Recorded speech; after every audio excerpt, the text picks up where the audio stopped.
Hey students, here I am your Vidisha ma'am with you. Today I am going to explain the topic of excretion, which is a part of the chapter life processes for you class 10. So watch the video and try to understand the content. Hello student, today I am with a new topic for you from the chapter life process for class 10. The last topic, that is excretion. Now what is excretion? Excretion is removal of harmful and unwanted metabolic waste and salts from the body. So every living organism during their life processes, they produce some metabolic waste, and this metabolic waste may be nitrogenous waste, some salt, excess water.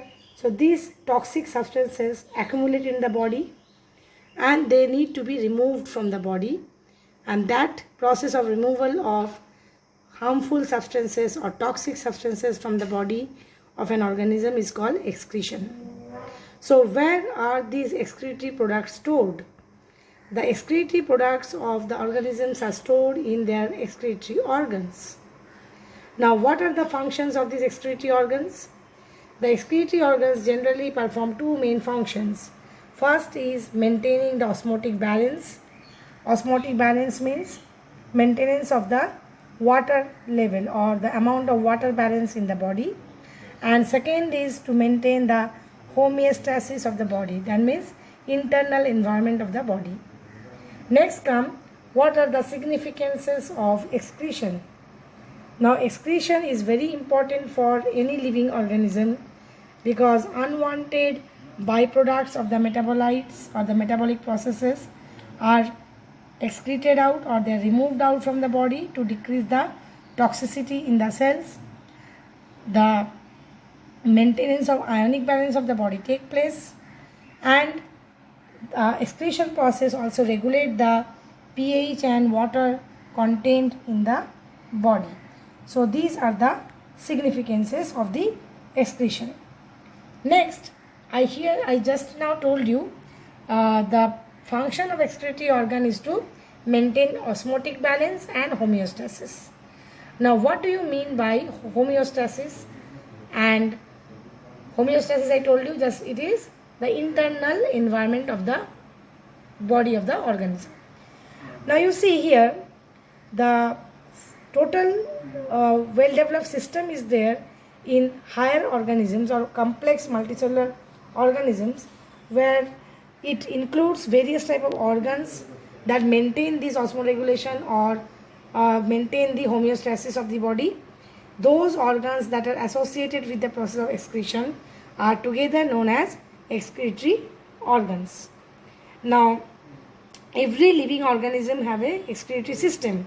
Now the excretory organs in human body are generally kidney, but skin and liver also help in excretion. So here in this topic we will study about excretion in plants, excretion in unicellular organism like amoeba and paramecium, and excretion in human being. So let me first tell you the differences between excretion and osmoregulation, because here I have used one word, osmotic balance. So you have to know about osmoregulation. Now excretion means removal of the toxic end products of metabolism from the body, while osmoregulation means maintaining the osmotic balance of the body, that means water balance of the body fluid. Excretion actually eliminates waste product from the body, while osmoregulation helps in the elimination of water and excess salt from the body of an organism. So this is about the differences between excretion and osmoregulation. Now next part that I am going to describe is about the excretion in plants. The next topic is excretion in plants. What are the main excretory products in the plants? See, there are many excretory products in the plant. The first and the foremost is oxygen and carbon dioxide. These are the gases which are the byproducts of photosynthesis and respiration respectively. So during photosynthesis, oxygen acts as a byproduct, and during respiration, carbon dioxide act as a byproduct, which are eliminated through the stomata in plants. Next byproduct is water vapor. Water vapor is produced during respiration which is removed by transpiration, as well as water vapor produced by photosynthesis is also released out through stomata in plants. Next come organic waste. Plant can store organic waste in their dead permanent tissues. Now the dead permanent tissues may be bark, old leaves, or even fruits. Next is the excess salt. Plant may have excess salt which can be removed from hydrothodes along with guttation. Now what are hydrothodes? Hydrothodes are special pores present in the leaf margin in the tip of the herbaceous plant's leaves. Now guttation, what is guttation? Guttation is the process where the removal of water takes place in the form of water droplets that appear in the leaf margin of some herbaceous plants. Next come plants secrete waste substances in the soil, around the soil where they are growing. Even plant releases latex, gum, essential oils as excretory products. So these are the various type of excretory products in the plants. Now there is a question that arises that where are these excretory products stored in plants? Plants generally store these excretory products in special tissues. Now what are these special tissues? Now the special tissues may be of various types depending on the type of excretory product they are releasing. For example, you see latex. Latex is the source of natural rubber. It is stored in latissiferous tissues in the rubber plant. Resin which produces turpentine. You know it is used for polishing wooden furnitures. So turpentine is the resin which is stored in resin glands or resin duct. Essential oils in the plants which are stored in different oil glands. Then come the next storage tissue is the secondary xylem, and thereafter the old leaves, old xylem bark, and even in central vacuole. So these are the various type of storage organs in the plants and the various excretory products in plants. Next topic is about the excretion in animals. So first we will be studying about excretion in unicellular animals. Here I am going to describe you excretion in unicellular organism. Generally I am going to describe about excretion in amoeba. Now you know that amoeba is an unicellular freshwater protista. Now unicellular organisms that do not have excretory organs. So here the main excretory product is ammonia and carbon dioxide. Now this ammonia and carbon dioxide that diffuses out from the body by simple diffusion method. Now in freshwater unicellular organisms, contractile vacuole helps in osmoregulation. So osmoregulation is the process of removal of excess water that enters the body continuously. So here what happens, it bursts out on the body surface to release the contents. So here I have drawn the excretion in amoeba. You can see the diffusion process, simple diffusion process. The cytoplasm in the amoeba has large number of waste materials surrounded. Now these waste materials may be carbon dioxide or ammonia. These can be diffused out in the surrounding water medium. So this is excretion in amoeba. So I am showing you the osmoregulation in amoeba. So osmoregulation in amoeba, water diffuses in the body by osmosis. In this figure, first figure you can see, in this case the water diffuses in the body of the amoeba in the cytoplasm. You can see here. Then in the next part you can see the water is collected in the vacuole, the contractile vacuole that grows in size and moves toward the body surface. So in this contractile vacuole the water is collected and the vacuole increases in size, and thereafter water passes out of the body through the contractile vacuole outside the body surface by simple diffusion. So this is the process of the osmoregulation in amoeba, where the excess amount of water that enters the body continuously is removed out to maintain the water balance of the body in amoeba. My dear student, this is the human excretory system. The human excretory system consists of a pair of kidney. Now kidneys are located in the abdominal cavity. They are attached to the dorsal body wall, one on either side of the vertebral column. Now kidneys remove nitrogenous waste and excess of water from the blood. Now kidney, you can see the constriction here, the concave side of the kidney, where this is called the hilum, where the renal artery, renal vein and the ureter emerge from this hilum. Now apart from the ureter, you see the ureter runs from the kidney and is connected to the urinary bladder. Urinary bladder is the sac-like structure where the temporary storage of urine takes place. The urine is collected here. It is released periodically to the exterior through the opening called urethra. So this is about the structure of our excretory system. Now above the kidney, adrenal glands are located here above the kidney. Now human kidney has various internal anatomical structure that I am going to describe you in the next part. Now this is the internal structure of kidney, that is the anatomy of the kidney. Now kidney, you can see this is the external part of the kidney, which is the cortex. The outer part of the kidney is called the cortex, and internally you can see this is the kidney, where this is the ureter running from the kidney. I have told you this is the concave portion, which is called the hilum, where the renal artery, renal vein and the ureter enters through it. You can see some pyramid-like structure here. These are the renal pyramids. Now renal pyramids unite together to form renal calyx. Calyx, C-A-L-Y-X, renal calyx.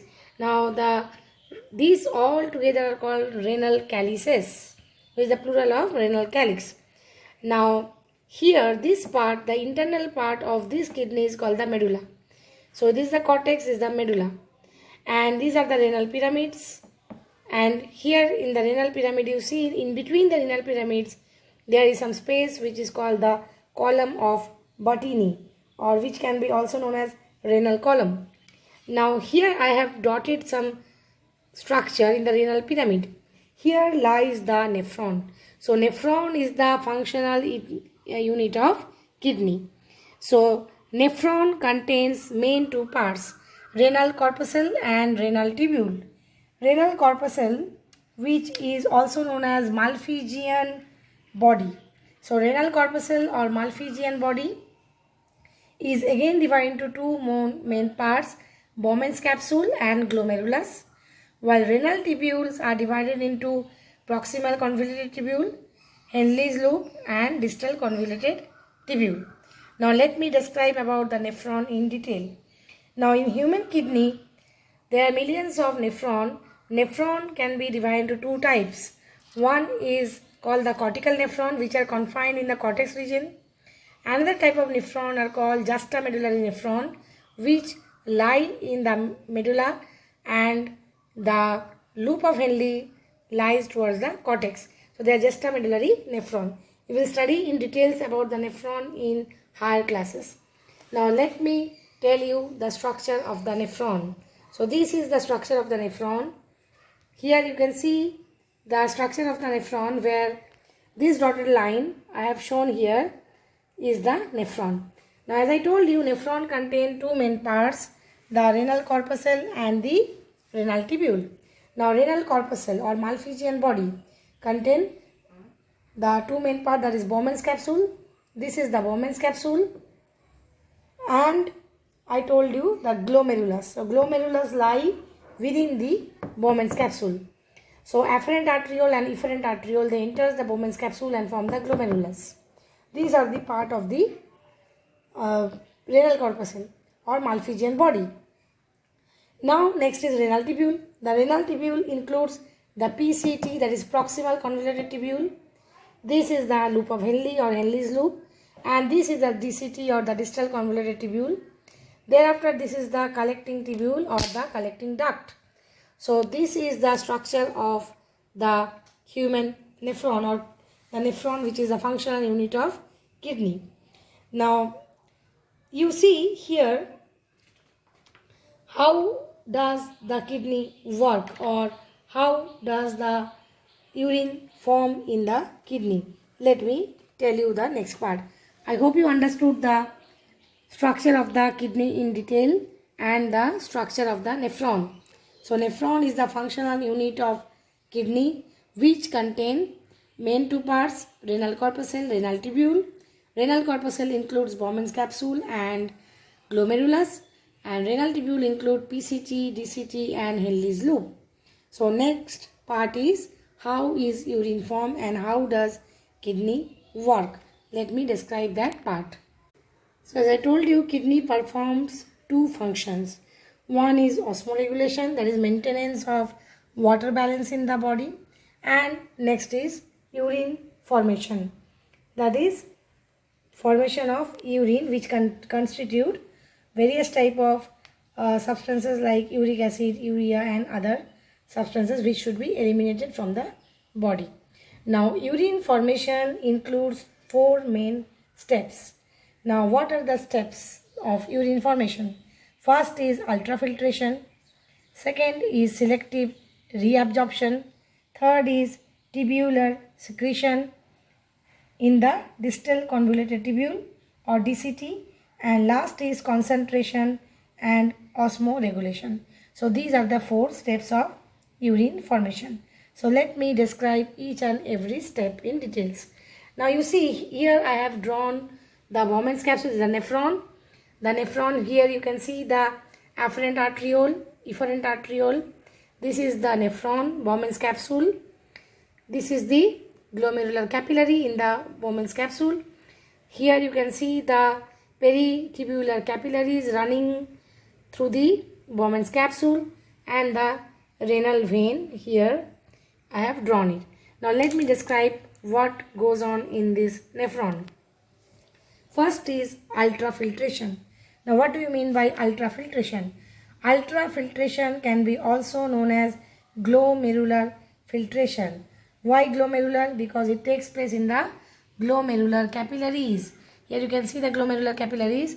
In these glomerular capillaries, the ultrafiltration takes place. So that's why it can be known as glomerular filtration or ultrafiltration. Now Bowman's capsule of the nephron. Here see, this is the Bowman's capsule, the cup-shaped structure.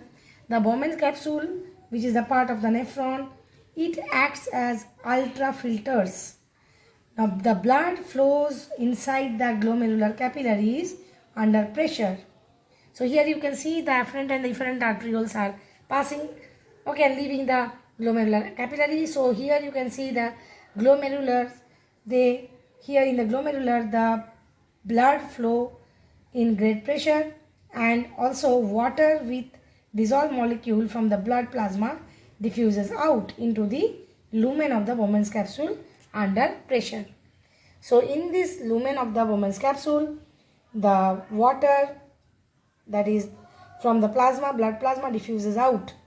Now as a result of ultrafiltration, all the substances dissolved in the blood plasma are filtered out. Now what are the substances that are filtered out from the blood plasma? These may include both harmful as well as some beneficial substances as well. Now what are they? They may be urea, uric acid, glucose, amino acid, some vitamins, some inorganic salts. So these are filtered in the glomerulars or glomerular capillary. Now this is known as glomerular filtrate. So the substance that is produced is called glomerular filtrate. Next is selective reabsorption. So I have drawn here number 1, that means the glomerular filtrate is formed in the glomerular capillary in the Bowman's capsule. Next come selective reabsorption. Now what is selective reabsorption or tubular reabsorption? Now during ultrafiltration, the substances that are necessary for the body or the necessary for the metabolism of the body, they also diffuse out into the nephritic filtrate. So whatever filtrate is produced here, the useful molecules are also coming out of the body in the nephritic filtrate. Now these useful substances from the nephritic filtrate are again reabsorbed in the blood because they are essential or it is beneficial, so it cannot be given out from the body. So they are reabsorbed into the blood of the efferent arteriole. So in the efferent arteriole, the important components are reabsorbed. Okay.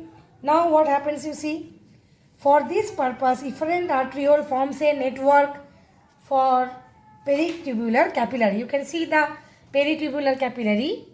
The peritubular capillary form a network. Okay. And approximately you see glucose, amino acid and some inorganic salts and most of the water are reabsorbed from the nephritic filtrate because these are the important filtrate of the blood. So these are again reabsorbed by the capillaries. Okay. Now you see, next is in the ascending limb. So I told you ascending limb of Henle and descending limb of Henle.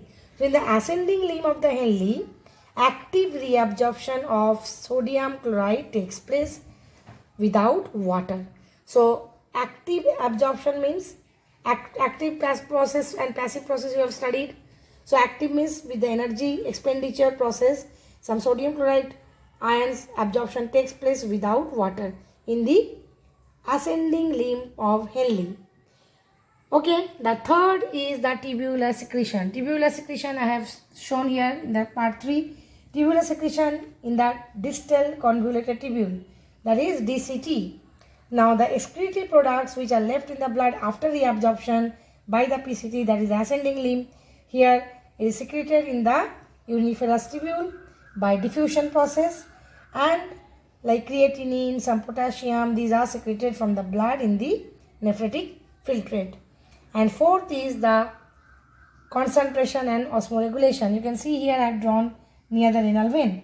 Now in the case of water, concentration in the blood is less, so more of the water will be reabsorbed from the nephritic filtrate. Thus kidney help in the formation of concentrated urine, as well as it also maintain the water regulation which is called osmoregulation. So these are the parts of the kidney or the nephron. Now let me tell you the the functions of each part of the nephron. So first part is glomerulus. So this is the glomerulus. The glomerulus. So what is the function of the glomerulus? Helps in ultrafiltration. So what is the function of Bowman's capsule? The cup-shaped structure receives the glomerular filtrate, that is the GF, glomerular filtrate, which is produced by the glomerulus, is received by the Bowman's capsule. Third is PCT or proximal convoluted tubule. What does it do? It reabsorbs the water, reabsorbs the glucose, amino acid, inorganic salt and protein. Henle's loop, what does it do? Henle's loop reabsorbs the water and some sodium ion, and DCT finally, it reabsorbs the remaining chloride ion and secrete the potassium ion, creatinine and antibiotics or other drugs into the urine. So these are the function of the each part of nephron and the formation of urine in the nephron. So this is about the entire topic of the excretion.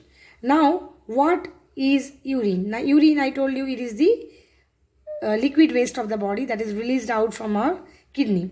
Now the adult human body excretes about 1 to 1.5 liter of urine in 24 hours. So in a one day we excrete maximum 1.5 liter of urine. Now urine is usually clear and straw colored, but in case sometime when the water content in the body goes down, the color of the urine become much deeper. The color is urochrome color. Now urochrome color is due to a pigment. Now urine contains 95% of water and 5% of dissolved salts. So in details you do not have to study all for class 10, but in higher classes you will read all these things. So in order to give you some extra information, I have just mentioned you the formation of urine and the steps of all the 4 steps that takes place in the nephron. So hope you understood the structure and function of kidney. The next topic I will be telling you about the artificial kidney in the another video, which is called. So students, I hope you liked the video. If you liked it, then put a fat thumbs up and don't forget to subscribe my channel for the latest upcoming videos. Thanks for watching.